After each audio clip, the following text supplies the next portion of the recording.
What's up, YouTube? This is Braden Day with Spring Fever Custom Calls. I got my other pro staffer with me here tonight, EP. And we're going to try something new this spring. We're going to try to come out with some tech videos every week, every other week. Just some short videos, nothing real long, to maybe help some of you guys out this spring. Tonight, what we're going to do is we're going to look at pot calls. That's kind of what we're known for, is our pot calls. And every year we go to a ton of different shows across the country. We have tons of new guys that come up and they just have no clue what they're looking for. So tonight, that's what we're going to start out with. You know, EP, I think one of the great things about with turkey hunting being in the spring, the majority of the shows start after January and kind of lead into turkey season.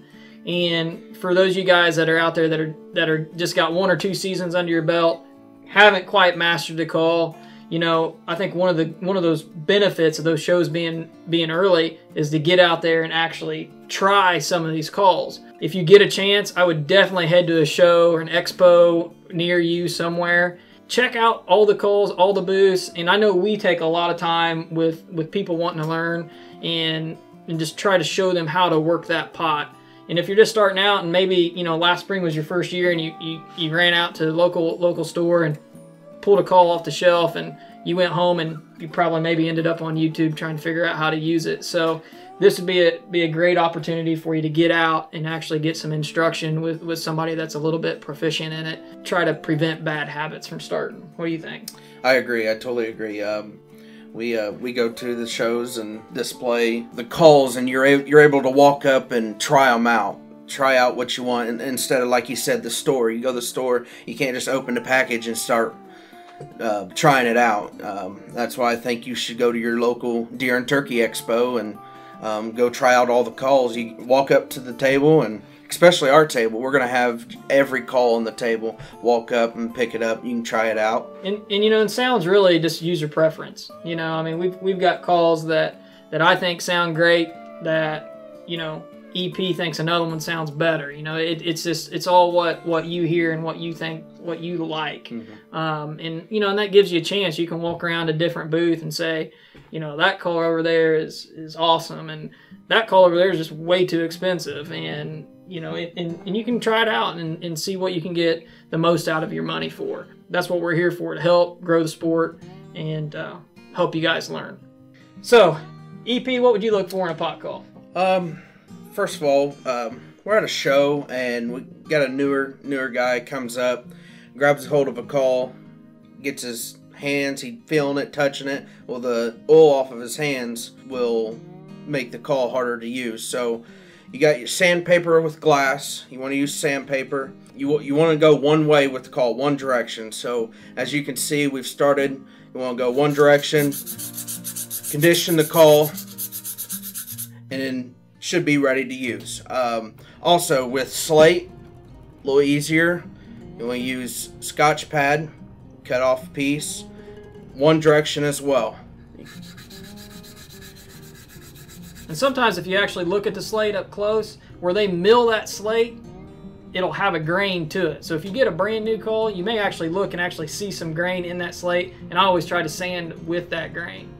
And when I first got started, I didn't have a clue. I do the same thing other people do, a beginner does. He'll come pick up a call, touch it, oil will get all over it, and then the striker will be hard to use, and you have to sand it really well. But ever since tagging along with Braden and Brad, Spring Fever, they taught me how to do it correctly, and there on out, it's been great. So again, one direction with the Scotch pad or sandpaper. Slate over glass, you'll use sandpaper. So it's very, very helpful when it comes to conditioning a call when you're first getting a new call. Conditioning a call is everything, and it doesn't matter if you go buy one off a box store somewhere, or if you're actually at a show and you pick one up off a line or something off a custom builder. Conditioning a call makes or breaks your call. Don't just take it out of the package, throw a striker on it, and expect it to sound awesome, because it has to be conditioned. And honestly, glass, you have to condition forever. And the older that call is, the more you condition it, the better it's going to sound. This is actually a glass call that we've had on from shows for, I don't know, probably 4 years. And as you can see, it's been conditioned and conditioned and conditioned, and you can't actually even tell that it's glass. I mean, it looks, people think it's a slate call when they pick it up at a show because it's so conditioned. The glass, you can't over condition it. So the more you scrub on that thing, the better it's going to be. You have to remember though, those harder surfaces like glass, crystal, you're going to have to use sandpaper, probably 220, or a stone of some sort.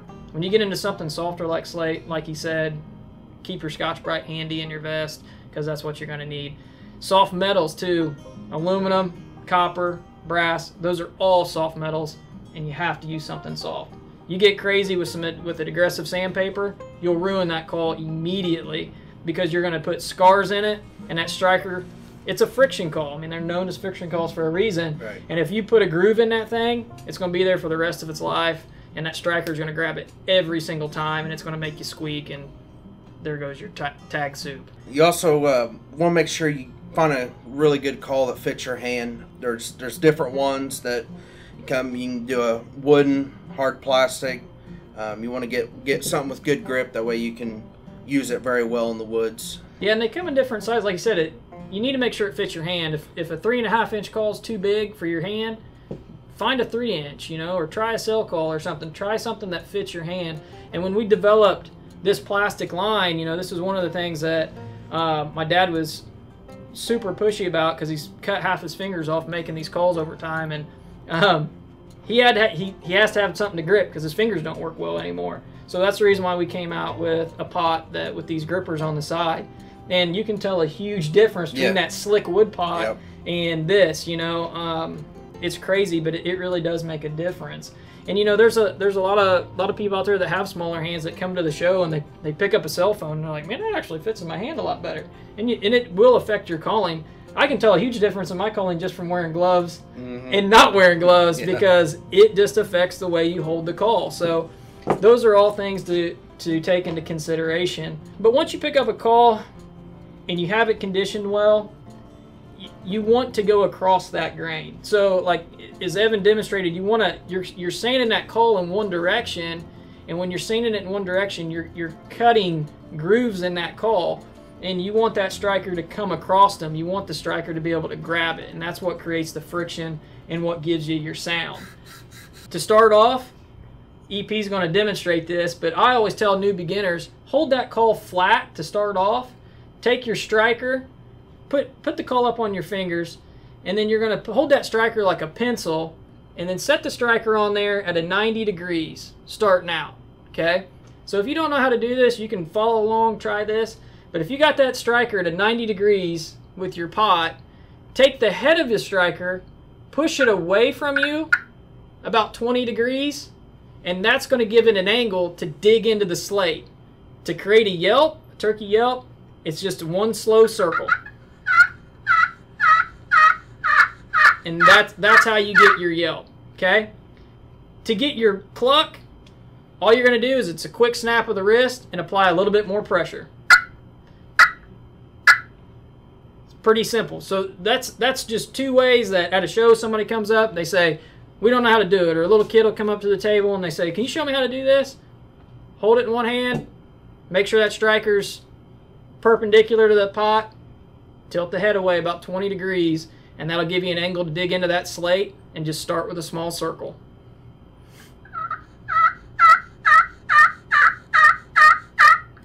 Now to purr, you're just going to put that striker on there and drag slowly.